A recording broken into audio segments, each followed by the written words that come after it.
اعوذ باللہ من الشیطان الرجیم بسم اللہ الرحمن الرحیم ولا تمدن عینیک الی ما متعنا به ازواجا منهم زہرة الحیاة الدنیا لنفتنهم فیہ ورزق ربک خیر وابقى۔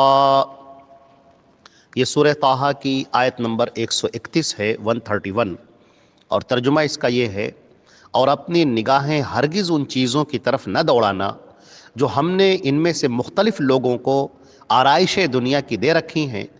تاکہ انہیں ہم اس میں آزمائیں۔ تیرا رب کا دیا ہوا بہت بہتر اور بہت باقی رہنے والا ہے۔ قرآن پاک کی اس آیت کے اندر اللہ کے پیارے رسول صلی اللہ علیہ وسلم اور تمام مومنین کو اس بات کی ہدایت کی جا رہی ہے کہ یہ جو دنیا ہے، اس دنیا کی آرائش اور زیبائش یہ اس لیے ہے تاکہ اس میں آزمایا جائے۔ بہت سارے وہ لوگ جنہوں نے اس دنیا کو ہی سب کچھ سمجھ رکھا ہے اور وہ پوری کوشش کرتے ہیں کہ اسی دنیا کے پیچھے بھاگتے رہیں، اپنی مال اکٹھا کرتے رہیں، دولت اکٹھا کرتے رہیں، اونچے اونچے مکانات بنواتے رہیں، اور اس طرح سے اپنی زندگی کے سامان عیش مہیا کرتے رہیں، اور اسی کو وہ اپنا سب کچھ سمجھتے ہیں۔ اللہ رب العزت فرماتے ہیں کہ اے مومنو، اس بات کا تم خیال رکھو کہ اس دنیا کی طرف نگاہیں اٹھا کر مت دیکھو، آنکھیں پھاڑ پھاڑ کر اس کو مت دیکھو۔ وَلَا تَمُدَّنَّ عَيْنَيْكَ، آنکھوں کو پھیلا کر دیکھنا، یہ عرب کا محاورہ ہے، یعنی کہ بار بار دیکھنا، اس طور پر کہ دل میں ایک حرص ہے، دل میں ایک لالچ ہے کہ اسی کی طرف آپ بار بار دیکھ رہے ہیں۔ ان لوگوں کو اِلیٰ مَا مَتَّعْنَا بِهِ، جس کے ذریعے سے ہم نے ان کو نواز رکھا ہے، ہم نے ان کو دے رکھا ہے، ازواجا منہم، ان میں سے بعضوں کو، بعض گروہوں کو ہم نے بہت دے رکھا ہے۔ یہ کیا ہے؟ زہرۃ الحیات الدنیا، یہ دنیا کی زندگی کی بہار ہے، یہ دنیا کی زندگی کی بہار ہے جس میں یہ لوگ بدمست ہیں، جس میں یہ لوگ بالکل مدہوش ہیں اور اپنی آخرت کو بھولے ہوئے ہیں۔ ہمیشہ یاد رکھیں کہ یہ دنیا کی جو زندگی ہے یہ آزمائش کے لیے ہے۔ اللہ تعالیٰ فرماتے ہیں لِنَفْتِنَهُمْ فِيهِ، یہ ہم نے ان کو اس لیے دے رکھا ہے کہ ہم انہیں آزمائیں۔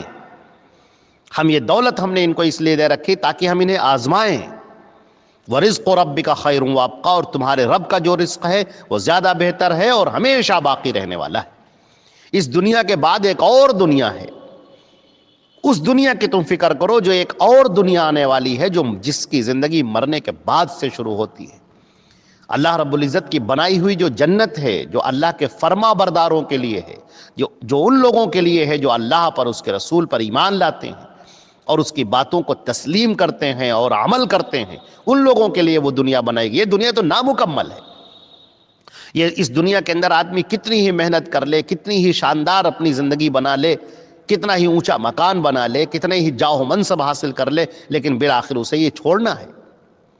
اور اسے اس دنیا کی طرف چل دینا ہے جو دنیا مومنین کے لیے بنائی گئی ہے۔ اب اگر آدمی وہاں خالی ہاتھ پہنچے گا تو سوائے ندامت کے، سوائے افسوس کے اور کچھ نہ ہوگا۔ بخاری شریف کی روایت بھی ہے، حضرت نبی کریم صلی اللہ علیہ وسلم تشریف فرما تھے، لیٹے ہوئے تھے آپ،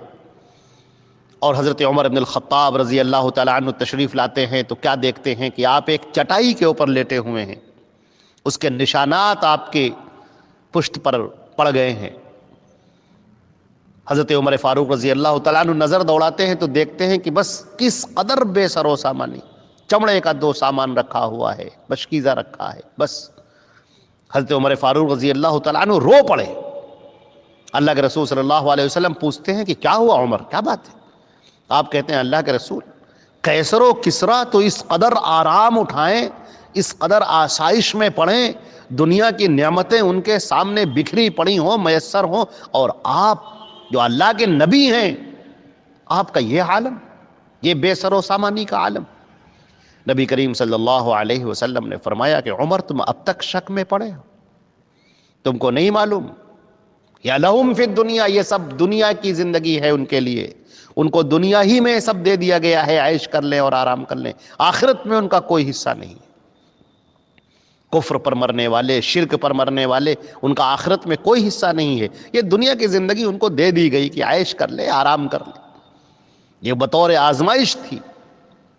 مگر انہوں نے اللہ کا شکر نہ ادا کیا، اللہ کی طرف متوجہ نہ ہوئے، اللہ رب العزت کی بارگاہ میں نہ جھکے، بلکہ وہ سامان عیش عشرت میں پڑے رہے اور اس کو اور سے زیادہ ذخیرہ اندوزی کرتے رہے، زیادہ اور اکٹھا کرتے رہے۔ یہ ان کی کوششیں تھیں۔ اللہ کی پناہ، لہذا فرمایا گیا کہ تم اپنی نگاہوں کو ان کی طرف مت دیکھو، حسرت کے ساتھ مت دیکھو کہ ہم نے ان کو اس قدر نواز رکھا ہے، اس قدر ہم نے ان کو دے رکھا ہے، تم اس کو مت دیکھو۔ یہ سب دنیا کی زندگی کا سامان ہے جو بہت جلد ختم ہو جانے والا ہے، لیکن تمہارے رب کا جو دیا ہوا ہے، جو تمہارا ثواب وہ مرتب ہو رہا ہے، جو تمہارا نامہ اعمال تحریر کیا جا رہا ہے، جو تمہاری نیکیاں لکھی جا رہی ہیں، وہ خیر و ابقا، وہ بہتر بھی ہیں اور ہمیشہ باقی رہنے والی۔ کیا تم چاہتے ہو کہ تمہیں ایک ایسا گھر ملے جس گھر کے اندر ہر طرح کا آرام تو ہو، لیکن کچھ دنوں کے بعد تمہیں وہاں سے نکال دیا جائے اور پھر تم جھوپڑ پٹی میں آ جاؤ؟ اور یا تم چاہتے ہو کہ تم تھوڑا سا صبر کر لو اور اس کے بعد تمہیں ایک ایسا گھر دیا جائے جو تمہارے تصور سے بھی بالا تر ہو، وہاں کی نعمتیں، وہاں کی آسائشیں، وہاں کا آرام وہ تمہارے تصور سے بھی پرے ہو، اور وہاں تم ہمیشہ ہمیش کے لیے رہو؟ اگر تم یہ چاہتے ہو تو آخرت کی تیاری کرو اور اس دنیا کی زندگی کو مت دیکھو۔ ہم یہاں پر یہ بات واضح کر دیں کہ اللہ رب العزت نے اس دنیا کے لیے آخرت کو برباد کرنے کے لیے آپ نے فرمایا ہے کہ تم اس طرح سے مت کرو، یعنی اس دنیا کے چکر میں آخرت کو برباد مت کرو، اس دنیا کے لیے اپنی آخرت کو تباہ نہ کرو، بلکہ اس دنیا میں رہتے ہوئے آخرت کی فکر کرو اور آخرت کو بناؤ۔ اس دنیا کی فکر کرو جہاں تمہیں ہمیشہ ہمیش کے لیے رہنا ہے، اس جنت کی فکر کرو جس میں تمہیں ہمیشہ ہمیش کے لیے رہنا ہے، جہاں اللہ کی ساری نعمتیں تم کو میسر ہوں گی۔ اس کے لیے کوشش کرو، اس کے لیے محنت کرو، اور اسی دنیا کے اندر اپنے آپ کو بالکل مت گھلا دو، مت لگا دو، بلکہ نیکیوں کی پرواہ کرو۔ آخرت کا عقیدہ جب انسان کے ذہن کے اوپر طاری ہوتا ہے تو وہ اس کو آخرت کی فکر کرنے کے لیے آمادہ کرتا ہے، لیکن اگر کوئی شخص اسی دنیا کو سب کچھ سمجھ رہا ہو تو پھر وہ اپنی ساری تگودو اسی دنیا کے لیے کر دیتا ہے۔ اللہ رب العزت فرماتے ہیں کہیں ایسا نہ ہو کہ زندگی کی یہ قیمتی اوقات تمہارے ضائع ہو جائیں، کہیں ایسا نہ ہو کہ یہ زندگی کی ہم نے تم کو جو سانسیں دی ہیں، جو تم سانس لے رہے ہو، یہ تمہاری سانسیں ضائع ہو جائیں۔ ہم نے تم کو دنیا کے اندر جو بھیجا ہے وہ آزمائش کے لیے بھیجا ہے، ہم تمہیں آزما رہے ہیں، لہذا اس دنیا میں اپنے حصے کو مت بھولو، دنیا سے فائدہ اٹھاؤ، یہ دنیا ہم نے تمہارے لیے بنائی ہے، اس دنیا سے فائدہ اٹھاؤ، لیکن اپنی آخرت کو اس دنیا کے لیے تباہ مت کرو، اپنی آخرت کو اس دنیا کے لیے برباد مت کرو۔ ایسا نہ ہو کہ تم غافل ہو جاؤ، غفلت کے پردے تمہارے اوپر پڑ جائیں اور تم اسی دنیا کو سب کچھ سمجھتے ہوئے آخری سانس تک اسی کے اوپر محنت کرتے رہے، یہاں تک کہ جب موت کا وقت آ گیا اور اب تم سوچ رہے ہو کہ کاش کہ میں نے یہ کر لیا ہوتا، کاش کہ میں نے یہ کر لیا ہوتا، اور اب تم اس دنیا سے جا رہے ہو، تم نے اپنی پوری زندگی برباد کر دی، پوری زندگی ضائع کر دی، اور اب تم حسرت کے ساتھ اس دنیا سے جا رہے ہو۔ اپنے چلنے والے پیر، دوڑنے والے پیر، حرکت کرنے والے ہاتھ پیر، بولنے والی زبان، سوچنے والا دل دماغ، ان سب کا فائدہ اٹھاؤ۔ اللہ رب العزت نے جو قوت تم کو دیے ہیں، جو طاقت تم کو دی، اس کا فائدہ اٹھاؤ۔ جیسے کہ نبی کریم صلی اللہ علیہ وسلم نے فرمایا بھی ہے کہ اس وقت کے آنے سے پہلے پہلے اپنے آپ کو تیار کر رکھو، فرصت کی ان اوقات کو غنیمت سمجھو اس سے پہلے کہ تم مشغول ہو جاؤ، اپنی اس جوانی کو غنیمت سمجھو اس سے کہ پہلے کہ تمہارے اوپر وہ بڑھاپا، ایسا بڑھاپا جو تمہارے پورے اعضاء کو کمزور کر کے رکھ دے، سخت بڑھاپا تمہارے اوپر آ جائے۔ تو یہ جو تم کو جو جوانی ملی ہے، جو تم کو وقت ملا ہے، جو تمہارے پاس اللہ نے مال دیا ہے، جو طاقت دی ہے، جو ہمت دی ہے، ان سب کا فائدہ اٹھاؤ اور آخرت کے لیے ایک بہترین تعمیر کرو، آخرت کی زندگی شاندار بناؤ، عمدہ زندگی بناؤ، اور اسی دنیا کے چکر میں اپنے آپ کو ضائع مت کرو۔ یہ دنیا کی زندگی کی بہار ہے، یہ آج ہے کل ختم ہو جائے گی۔ تم اس دنیا کے اندر رہ رہے ہو، اتنی شاندار دنیا ہے، چاروں طرف نظر اٹھا کر دیکھتے ہو، چمک دمک ہے، زرق و برق دنیا ہے، اور اپنی پوری بہار کے ساتھ یہ دنیا قائم ہے، اور تم پھر اسی میں اگر تم مشغول ہو گئے اور تمہاری موت کا وقت آ گیا تو تم تو اس دنیا کو چھوڑ کر چل دو گے۔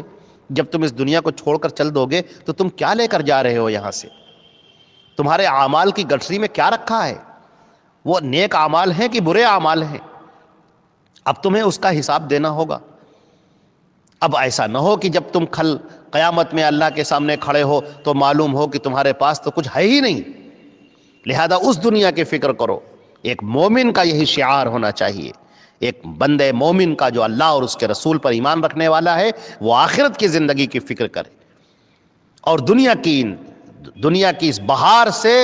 متاثر نہ ہو،